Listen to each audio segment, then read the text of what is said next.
আসসালামু আলাইকুম ওয়া রাহমাতুল্লাহ। দেশের প্রধান প্রধান জাতীয় দৈনিক পত্রিকার শিরোনামে স্থান করে নেওয়া আন্তর্জাতিক খবরগুলোর মধ্যে আজ যা যা থাকছে। যুদ্ধ বন্ধে গোপন মধ্যস্থতা কাজে আসছে না, হামলা চলছে। যুক্তরাষ্ট্র ও ইরানের ঐকমত্য হয়েছে, ট্রাম্পের এ দাবি অস্বীকার করেছে ইরান।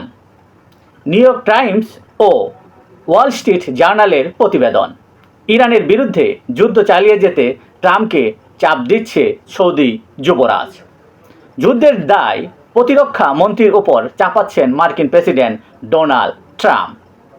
ইরানি ড্রোন ঠেকাতে উড়াতে হচ্ছে যুদ্ধ বিমান, ব্যয় সামলাতে হিমশিম খাচ্ছেন। সিএসআইএসের তথ্য অনুযায়ী ইরানের একটি শাহেদ 136 ড্রোনের দাম 20 থেকে 50,000 ডলার, অথচ মাত্র একটি F-16 যুদ্ধ বিমান 1 ঘন্টা আকাশে উড়াতেই খরচ হয় 25,000 মার্কিন ডলার।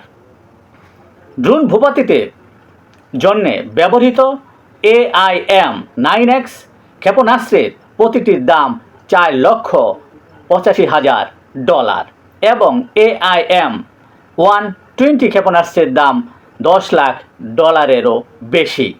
এ যেন মশা মারতে কামান দাগা। ইরানের টিকে থাকায় যুক্তরাষ্ট্র ও ইসরায়েলের জন্য পরাজয় বলে মনে করেন বিশ্লেষকরা।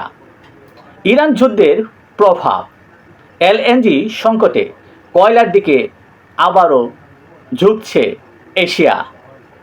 কলম্বিয়ায় সামরিক বিমান বিধ্বস্ত, নিহত বেড়ে 66। হঠাৎ অসুস্থ সোনিয়া গান্ধী, দিল্লির হাসপাতালে ভর্তি হন তিনি। এই ছিল দেশের প্রধান প্রধান জাতীয় দৈনিক পত্রিকার শিরোনামে স্থান করে নেওয়া গুরুত্বপূর্ণ খবরগুলো জানিয়ে এতক্ষণ আপনাদের মাঝে উপস্থিত ছিলাম।